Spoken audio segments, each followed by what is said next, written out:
Ah, Yahweh, pasi toninga yo, pasi na motema, soki yo te Yahweh, nani mosusu, nataleli kaka yo. Nafandi ngai na suka ya mboka, loboko na litama, molili eyeye, nakimelawa, nakomi kobanga, Yawe o, nakomi kobanga ye.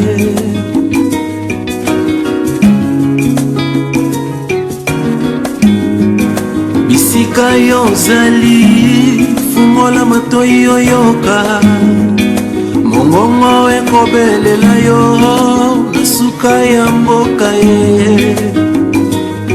Au secours, viens me libérer. Au secours, viens. Au secours, viens me libérer. Au secours, viens. Tu sais mon frère, bien qu'on a bureau, qu'on a eu ça, c'est pas aujourd'hui que nous n'osons pas la bus la providence. Et puis la grand-père, le papa, lui, non, toute la famille, la sœur, non, la petite frère, et puis quand t'aimes ça, tu as la providence. On a tout fait pour ta fiancée. On a vraiment tout fait. Tous les examens ont été faits. Mais malheureusement, on n'a rien trouvé. Je pose la question, est-ce qu'il n'y a pas un petit problème dans votre famille ou dans sa famille ou comment? C'est que normalement, c'est un peu de la science, pour le monde un peu anormal. Docteur, je ne comprends pas. Par là, vous voulez dire quoi? Vous signifiez quoi? Il faut associer aussi Jésus, il faut la prière, non? Nous, on fait notre main à médecine. Toi aussi, tu dois faire un peu des recherches spirituelles aussi, non? Si je dois comprendre que docteur, les malades des hommes ont été, vous pensez qu'il y a quelque chose de louche? Non, pas de louche, mais pour vivre, Azali, on s'accorde à 38, 40, 38, 40, on s'accorde à limiter pour faire ma casse, mais ici. Mais ma curiosité, elle est toujours normale, Et il n'y a rien dans ces examens. Quand vous dites qu'elle est toujours normale, c'est ce que je vais comprendre. Donc, ma communion se bimie dans le labo, il n'y a rien du tout. Je t'informe, je te confirme que fiancé Nayo, Azana malade, au biso mina na humanité. Au biso clinique au dans se découvrir en mode. Je connais la qualité de la vie. Je connais, docteur, Moutazana a une normalité. Comment sa température est qu'il n'a pas 39, 40 et en même temps, docteur. Vous savez combien de jours tout ça est déjà, docteur? Il faut faire un peu de recherche. Aux Amobali, aux Olimoko, dans la famille, on a Obala. Il faut aussi faire un peu des enquêtes, un peu des recherches privées. Et quand on veut se marier, il faut beaucoup prier. Pour balayer comment la famille se soutient.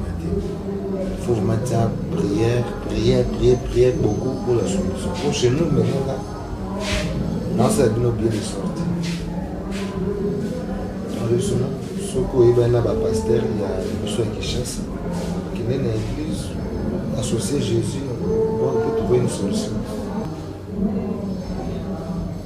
Ok, docteur. Ok. Ça va.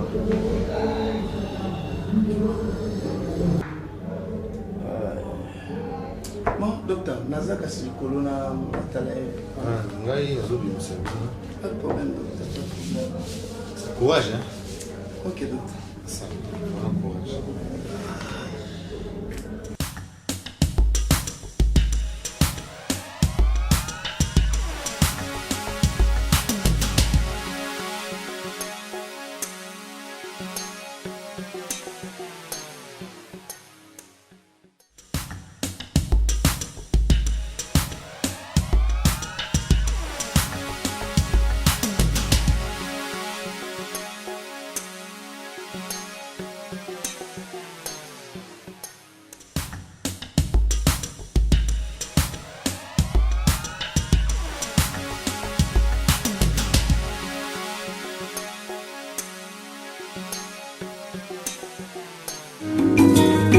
Au secours, viens me libérer.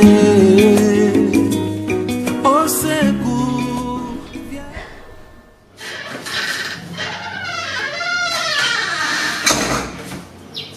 Oh. Maman, ça va? Oui, ça va. Oh. Quoi? Fine, oh. Fanny, je sais pas donc. Ça va vraiment, tu es sûr? Oui, ça va, je veux bien. Ah bon? Oui. Serge. Le bilan au monté à l'hôpital. Moi, je vais bien. Bien, je sais pas comment t'expliquer donc. T'inquiète pas, Nabi. Tu es sûr? Oui. Nabi. Nous, on est là. Non, mais nous, comment là? Ah, nous, on est là. Tu veux que je t'achète quoi? Qu'est-ce que tu veux? Il faut la lire, vraiment. Bon, on va dans la caca. Tu qui n'est plus. Bon. D'accord, pas de problème. Le temps que je règle de facture de l'hôpital et puis on y va. Où mettez on aura ça? D'accord, je traîne pas. Hein? J'arrête. Ok. Je t'aime trop. Tout à l'heure, hein? D'accord. Tu m'as dit quoi? Des boudins? Que je t'essaie de servir là? Non, il faut la lire les blocs. Bilo, complètement. Ok, pas de problème. D'accord, fou. J'arrive. D'accord, chérie. On va. Ok.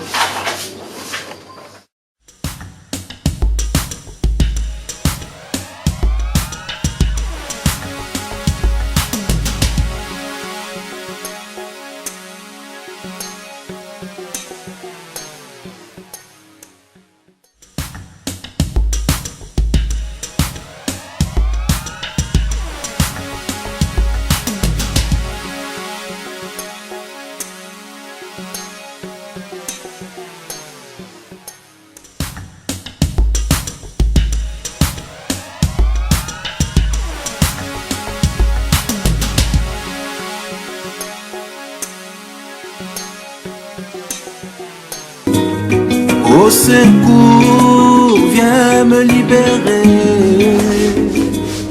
Au secours. Oui, entrez. Bonjour. Ah, bonjour, docteur. Maintenant, tu as fait l'opération. Ah, d'accord, docteur. Docteur, C'est urgence. Merci, merci. Je voudrais simplement vous remercier, vous dire merci pour tout. Merci premièrement par rapport à l'accueil de l'hôpital Moussoussoutoye, Bouyamba Bisso, docteur, merci vraiment. Docteur, je ne sais pas combien vous remercier. Nazo Matalkolo tout à l'heure, il y a des nanas parce que j'ai des choses à lui expliquer. Mais Dieu est bon, docteur. Dieu vraiment est bon. Mais c'était vos conseils. Na ba réalité na bino ndé na éviter le lot côté les tomates souka la situation où tu vois même la petite sœur il y a madame où Zaina poema mutu quoi l'hôpital là à ce moment là le bano à la permanence bazo ça la prière pour l'église. Oui, l'église donc toutes choses dans la famille je ne peux pas vous le dire. Je ne veux pas aussi abuser de votre temps mais dans le cas qui est docteur c'était purement spirituel. C'était purement spirituel, mais Dieu est bon. Dieu est vraiment bon par l'intermédiaire de mon ami. Et tout qui est là bas prière, vraiment Dieu est bon. Dieu est vraiment bon. C'est qui parfois je suis avoir mon spirituel. Je suis un médecin. Tout le monde on a tout fait. On voyait d'autres choses sur la femme, ta femme. Et puis, nous avons conseillé aux gens protéger. Ça va la ange protecteur pour ceux qui ont été, mais moi, c'est un gamba. Ceux qui ont été, pour elle n'a rien comme maladie virale ou quelque chose. Elle n'a pas ça. Un problème spirituel lié à la famille. Soit les parents, les gamba. Je me réserve un peu. Non, docteur, il ne faut même pas vous réserver. Donc, ce que vous dites là, tout à l'heure, jeu de vérité, docteur, il faut naïe bisana madame. Okay. C'était catastrophique. Nasi Osali, 2 jours, docteur Monenga vraiment été. Et donc, on a dit que docteur, je passerai. Non, nous étions dans des prières intenses et vérité et bimi. Je me réserve, mais pas de problème. Si, je sais que ça, moi je suis belge. Ouais, c'est ce que je. Donc, c'est ce que je dois faire. Environnement est un peu pollué. Si tu es sur la awa, tu as docteur. À cause de ma soeur, maman, la maman, ni n'apé pas la biseau. Chez ma maman, je ne dirais plus. Donc, dans un qui déjà mini appart, dans les années, on a jusqu'à ce que ça va procéder, il y a des démarches à voir. Mais vraiment, docteur, merci pour toi. Merci. Moi, je ne peux pas pour aller.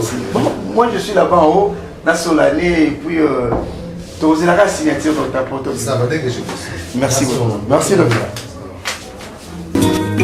Au secours, viens me libérer. Tu devrais déjà normalement sortir à 12h aujourd'hui. Bon, un truc est à 12h.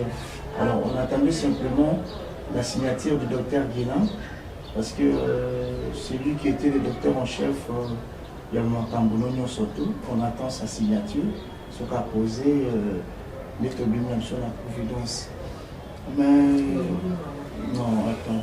Mais tout ce que tu es là, je veux aussi te dire une chose. Ce sont des vérités que je devrais peut-être garder ça, mais je n'arrive pas à garder ça seul. Il faut qu'on te se partager. Quelle vérité? Voilà. C'est vraiment difficile, non? Dans la vie, ils ont un c'est un geste non, ce n'est pas ça. Si tu es malade, c'est pas à moi de te le dire. Docteur, moi je te parle d'autres choses qui concernent nos familles. Tu vois?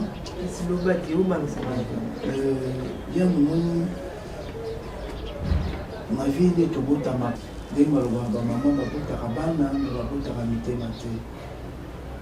pendant que tu étais à l'hôpital, tes températures ne baissaient pas.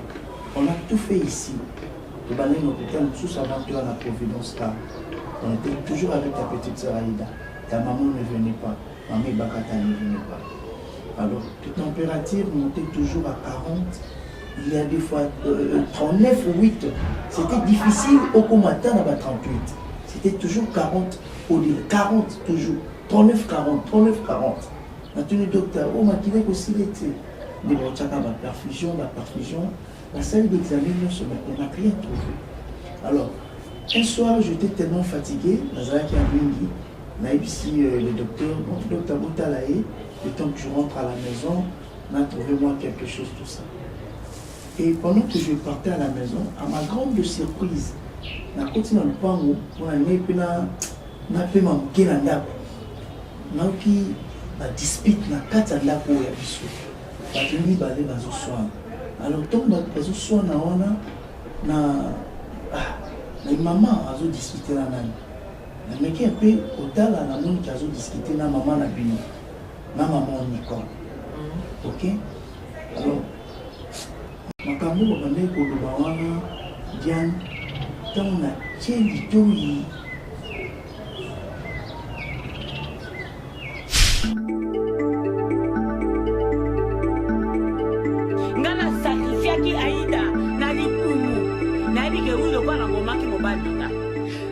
sacrifier Aïda et Sili. N'avez que na bonsani na ngai. Na nene yo bomaki mobali. Oiko sacrifier Arlette. Mais toko kanit. Siko na lobi yo. Toko kani mi balé mi balé. Siko e ko koma ngai dem na tinda ki malo balo ke o sacrifier Aïda. Ngam na tinda ki. To esa loko ye mo ko lobi na zo ko mata. To sala boy, to sala boy. C'est comme mi balé. To satanda ki nango. Gabriel. Oyebi problème eza awa.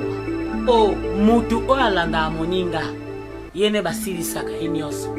Mais bino bato bobandaki liboso, il faut botikala na moko. Mais ndenge eza na grand-mère koyokanga. Soki ya yo pe Serge akiti te. Serge lobanga ebakata te. Omoni Serge wa makokani mwana nanga. Soki yo pesa na grand-mère kele pa yo kote. Ngape na kopesa ye. Na kopesa ye. Serge pas kokita. Akokita. Ndenge Diana zokita. Serge pas okita.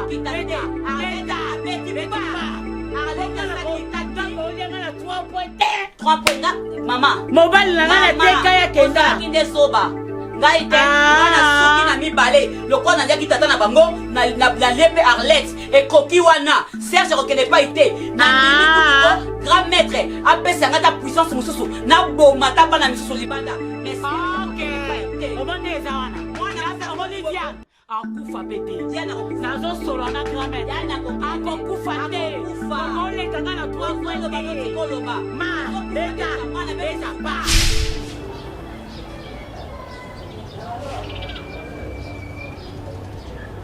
Vraiment donc.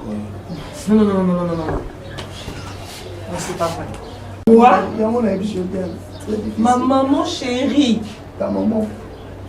On a sacrifié Nyonso pour la aider. Ta maman. J'ai tout sacrifié pour ma mère. Oui, je reviens bien. Non. Diane, je te dis sincèrement, je ne voulais pas te le dire, je devrais le garder. Mais sur la émission, c'est parce que je ne saurais pas te garder un tel secret. Tout ce que tu as pu attendre là, c'est vrai. Oh, nous sommes dans le binaire. Donc, nous avons une dispute dans le bango. Maman, ma maman savait que yo kufana yo. C'est le makamula bango bakende la libanda yo za kino déjà ça. C'est compliqué, c'est compliqué. Nazota la nenge ma maman zarananga et lelo yem talia papa. Yem talia oui, ta sœur c'est toujours ta maman. Ne pleure pas.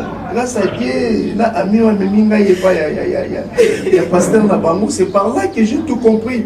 C'est par là que nous, la réalité est bimée. C'est par leur prière qu'aujourd'hui, tu es debout. Sinon, tu n'allais même pas rester debout. Tu n'allais pas. Vous avez dit déjà, pour tout le monde au Bango, c'est là qu'il n'a pas lié Nabango. Non, maman n'a pas. Oui, vraiment. Sama na biso za mbongo ebele mpona za mbongo ezali chaque fois toloba na biso luka mbongo mpona biso mbongo balingani yango suna nani ebele basacrifice onga asalisela koma koza motema mabe bongo koma koza motema mabe koma ça On est à l'hôpital, calme-toi. Calme-toi chérie, on est à l'hôpital. Calme-toi. Tu sais comment ça peut te faire mal? C'est la même chose que moi je vécu. Mais autant que Natiki ma réalité à poto. Natiki tout ce que je faisais en Europe, Naya Nakin pour soutenir ma maman. Mais c'est cette maman qui à la base, il y a pas malheur, nous c'est comme la famille. Il me dit papa, il me dit Arlette. Et c'est vrai que mon père sujet j'ai encore. Peut-être mon thème mes analyses. Donc la cause c'est maman. Il y a un moment où il va noter le miladiba là-haut, parce que maman est yo, beaucoup fan et puis maman Bakatek qui ne savait rien dire. Il est bon maman. Non, ça va. Ne pleure pas trop, ça va. Ok? Ça va s'il te plaît. Ça va.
toujours super plongé dans des séries.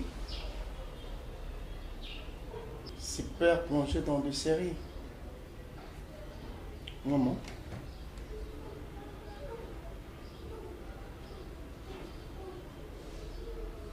Diane.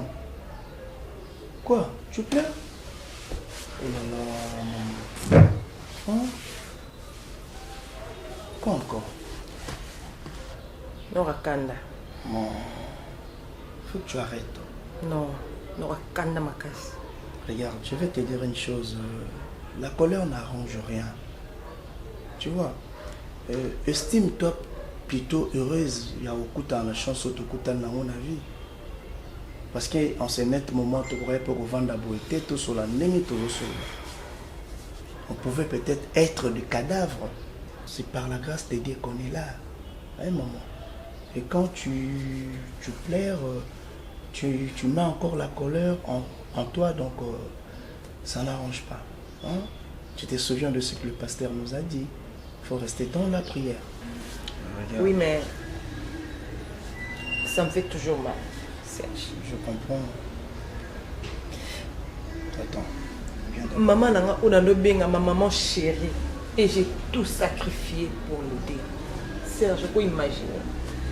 Je suis sûr que je suis là pour l'aider. Je suis là pour la maman. Mais tala ninga foutinga. Ce qui est il n'a pas battu Aïda. Nous avons salé la grâce. Oh,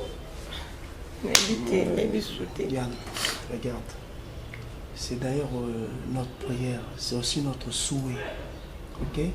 Je ne peux jamais comprendre à ce que bato oyo ba memi bana na bango pendant 9 mois na libumu ba koma na ba raisonnement wana. Alors au moins esika surtout comme disait le pasteur, esika surtout étoile ya Nzambe ezali moyinya ya kaka pona ko déroba ngo pona ko détruire. C'est une grâce, Nayoka, ce que disaient nos mamans. Pour moi, c'est une grâce. Et tu sais que même mon ami, quand Abano Ebsanga Zozo a songe un peu compliqué à propos de maman, na kota kutu ba dispute na milanga.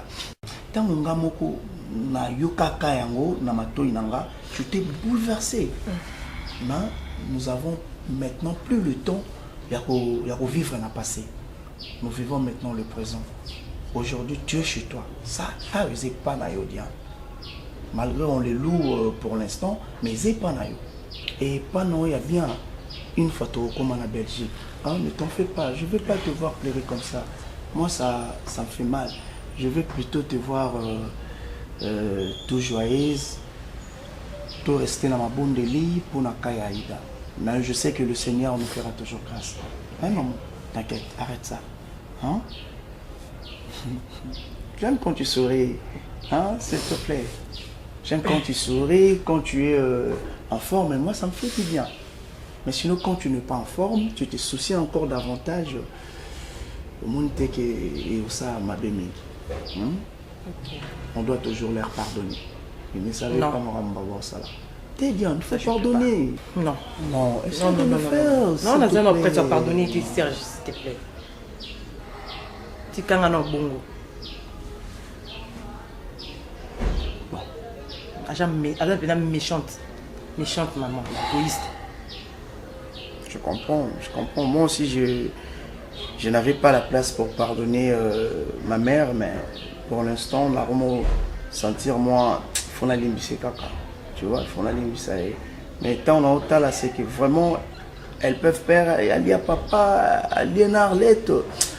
Et puis na tiki na longwe poto na hier uniquement pour nous soutenir hier or que yende mutazala qui vraiment à la base ya marambo nyonso donc ça fait très mal. Ça fait vraiment très mal. Hein? Mais tu dois toujours trouver le temps. D'accord. Trouve-toi le temps. D'accord? Ah pour que n'yanga sukana na bon na salinini. Na zolo bakaka te maman. Ah là là.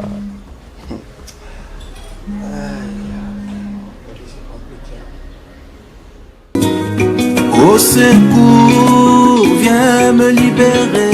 Le sacrifice d'une mère, maman. Pourquoi que vous en avez été pour la bana yo?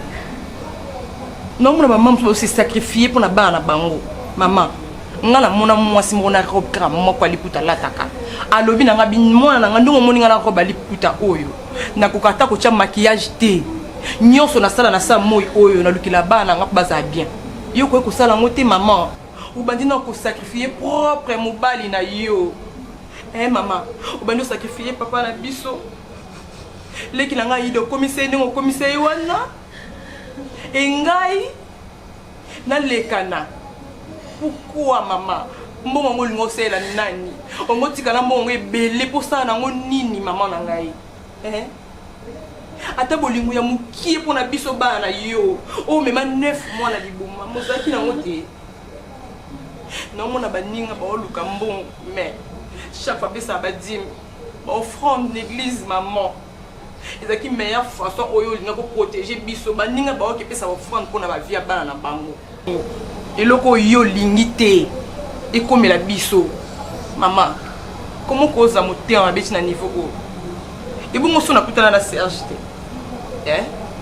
moi mbali wana za lokwa Moïse alokwa Moïse ya vi na biso so na kutana na yete maman donc nga dele ngana kufala nga kaka na kufi na nga pe mokibe bika ke na kufi aida batika libongo so disaka belaka oh maman yibaki na yo comment cause la boue okoza be pour na nini aya mwana siko na comprendre mangamozo lo bana ba parabole ozo ngamba parabole to comprendre lo te o wando mama mozo lo ba chine tango wando kumisa ba simba te yango latiti siko zabwele lo kwani mama oza mutima mabe otika lo linga bisote chaque fois son azak ozo bana otika na mikolo mukie o sepela yo mama oyebeke nga na okufa otina nga na sepela mikolo mukie na tika na nango ya solo mama nga na sepela mikolo mukie et puis ozaki heureuse nga na kufa mama oka boti ngai mama boti mwana ya zo bela za souffrante yo ata mkolo moko te otia makolo na wana hôpital otala nga mono na za malade ata mkomo te mama ata kutu motema bango eza ata kutu bato abomaka bato baoka ata mawa mokia kita asata semblant ya kolasa bato ke mwana nga azobela na ye korendre visite na soutenir ye na malade otikala olakisa bolingo wana te mama tosalaki yo nini ya mabe osala biso boye bolingo nini oyo olakisi biso Gabriel nde nakende na banzela balome wana tokutana na Gabriel nde mutamemainga na nzela o Diane nasi nakendaka na tiaka pali boso mwa mpe na bima ezalaki te parceke mibeko leka ya makasi Diane ti omonaki nazozala na basusi mo tozolia na obo natikali kidiba naokanisa nde nasinyaki deja na bandeli kotika nazobana baparabole mpo nayebaki nazolinga na elobela bana name nazokoka te Diane limbisaka naka mama na yo Diane basomba mama te Diane mama taza ndoki mama taza liboma saka mama na yo mama ezaki ndoki nazwinaki mokolo Diane ekosa biso kwa bakizengi tane nazosacrifie mobali nanga bana nanga nazomiyeba te mama oyebaki nyonso omoni ngai natikala oboya yo te mpe na oboya yo te oza mama na nga oboti nga oza mama na nga enga dena soki na ye a présence na ngai olasaki na limbisi yo oyebi ndenge na souffrir mpona retrouver yo awa nano ovande pa nani mama omoni ndenge okomi Cynthia Kisompa mwasi akovo Kisompa mone bapesengaka studio oyo bayebi mpe te makambo ezoleka mposo bayebi baolinga mpe na vanda awa te donc soa tokuteli na Cynthia Kisompa mwasi akovo donc olusalaka asambla yo oza mwana moko otrahir nga te kaza lokwa yo te mama eloko ya bien obango basali nde ya logio apana bango mama déjà nalimbisaki yo s'il vous plaît maman nalimbisaki yo déjà mais mpo na yo eza mieux ozala boye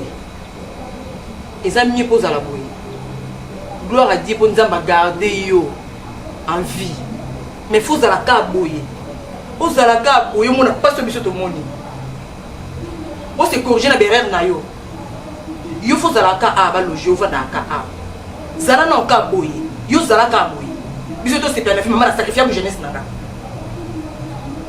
oyo baninga ba jeune fille bazali kosala nga nazosala yango te tout à l'activité na yo nazo panza mutu na ba calcul na yo o se servir na pour ani moi no moko et puis otale ku tuteke na sunga ko na ba faire na yo mais o lingo lia oboma ngai omoni Aïda oyo comme ça kizengi abonga Aïda bonga azonga normal et pour l'information na yo omoni Aïda wana abonga Aïda bonga et puis pour l'information na yo ngata on a voyagé non mima Aïda yo otika la yo moko otika la yo moko oza pini fini mobima otika la yo mona chasa oko telengana mamanga na biso o telengana kamo bale bo bundisa ngana bala na yete o sauver vie na ngale lo na yende kila ngai yende na bala na et puis yeba na mutu tshina mutu no ke monga bala o liango te na préférer ba zongo ba sala ngo fronde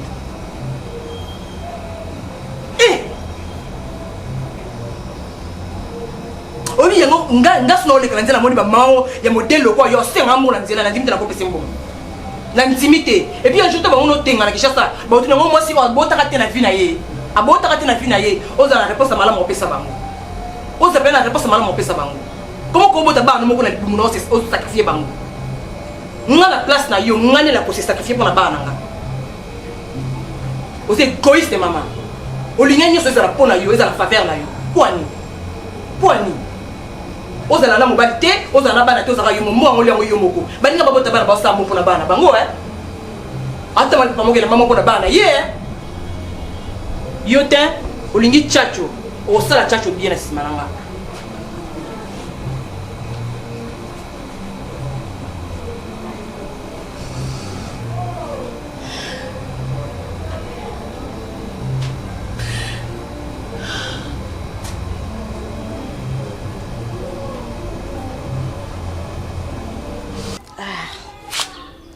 Ça va bien. Nzambe na ngai na ebiti. Na ebiti na pesa nzamba ngo nini. Na ebati. C'est ça, c'est ça. Na ebati vraiment. Obi na koma ki désespéré na petite sœur na. Na ebaki soute ke Aïda ko zonga mtu normal de tout le monde abatu normal. C'est quoi yo? Ngana mitala ki hier mona kanisa c'est comme si c'est de la magie. Mais en réalité, c'est vraiment des prières que la personne fait et avec la foi.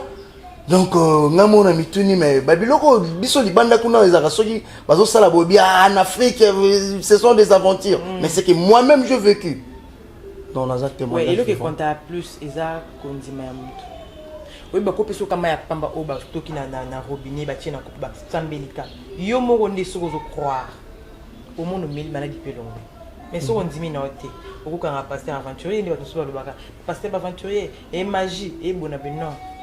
Ya kundima mutu nga la langue na mona refusa ka mama pasteur ya so yoza mama pasteur pour ngana ya papa pasteur ngana ya makambo ngana kutia na mona ko na moni vraiment possible normal apparemment tu t'es vraiment habitué parce que Nathalie Penac est avec le gène Nkolono Betty 3 jours à sec.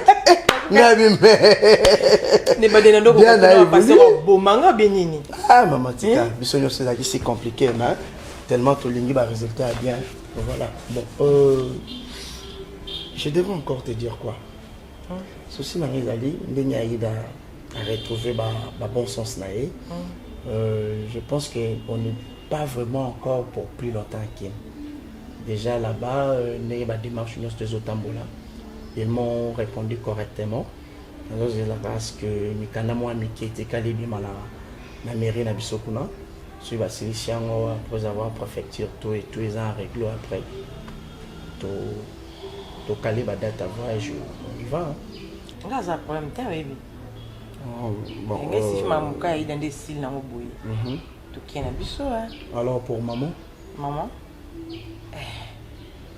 bon pour mtalo na ngabuka il faut beaucoup na olo na kinga fana kene na Aïda ya tikala pena no comme ça batant oyo ya kotikala na ona Kishasa nde azonga mutu. Moi il y a Arlette Monka qui m'a appelé à partir de la France là qui me dit Serge bon malgré ma bêtise wana c'est maman il faut non Monka toi tu es là-bas en France ngaza en Belgique mais il y a réalité on a moins Kishasa te pour la maman.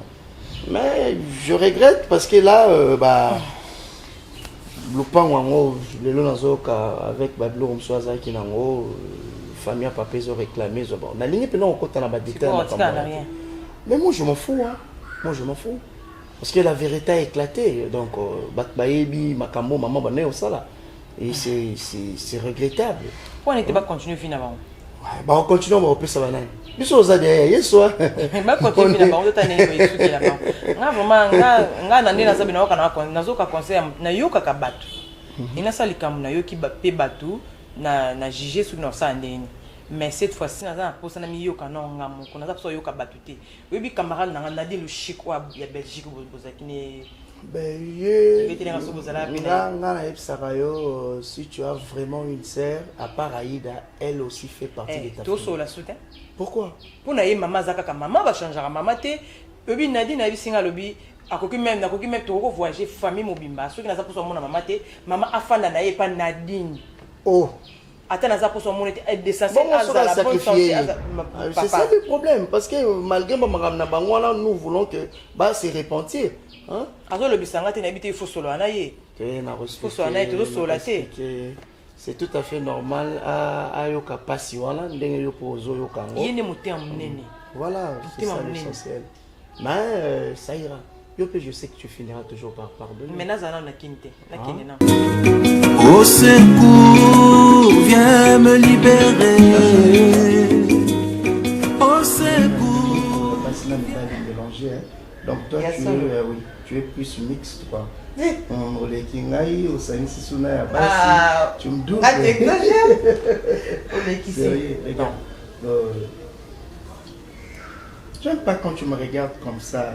Tu m'obsèdes. Sérieux. Avec tes yeux là. Au bébé ça rend moral. Aïda traîné depuis que le parti. Ah, il m'a mis dans la cave. Donc, il y a soit qui marché, mais bon, tu n'es pas bloqué délai. C'est ça le problème. Mon poisson fumé, c'est très important. Il fonctionne à quoi? Ah, d'accord. Ah, d'accord. Donc, à part il y a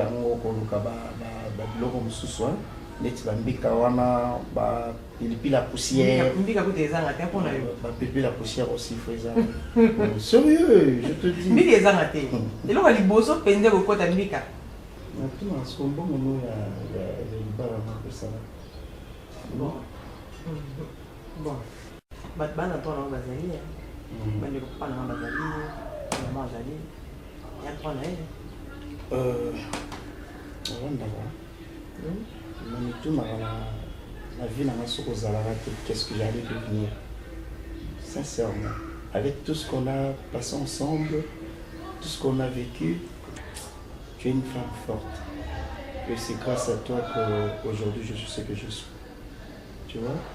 Mais fonder une famille avec toi, je ne regrette jamais de ma vie. Je ne regrette jamais, je te dis. Mais la princesse. Il me sent la force là.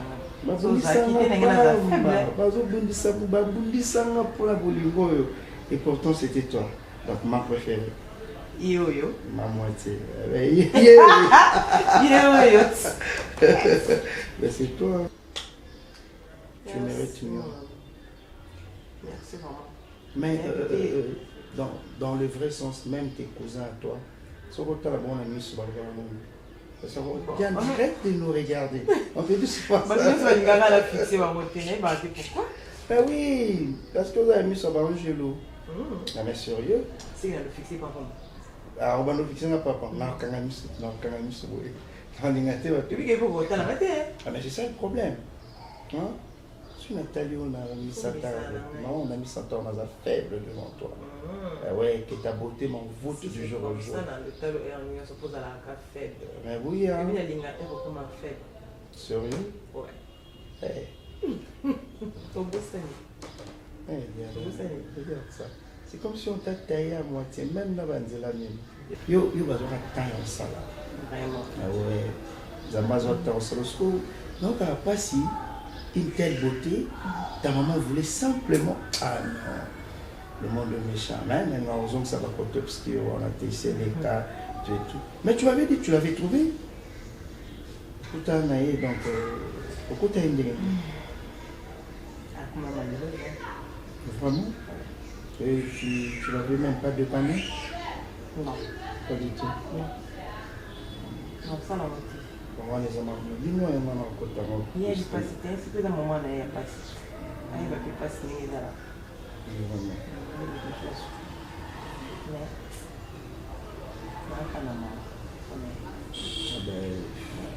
La seule chose à faire, c'est garantir vraiment beaucoup de Zambé. Non, il va tenir ça. Ah, c'est repentir.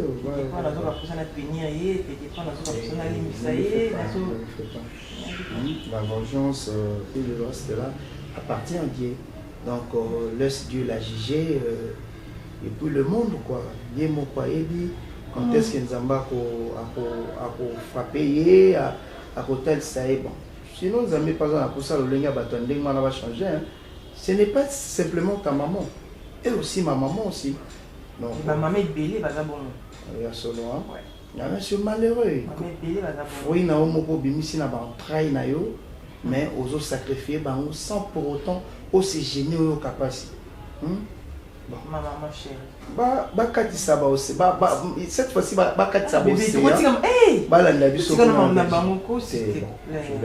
je laisse. Non, ça va. Attends, viens. Attends, non. Quoi? Je vais te dire une chose.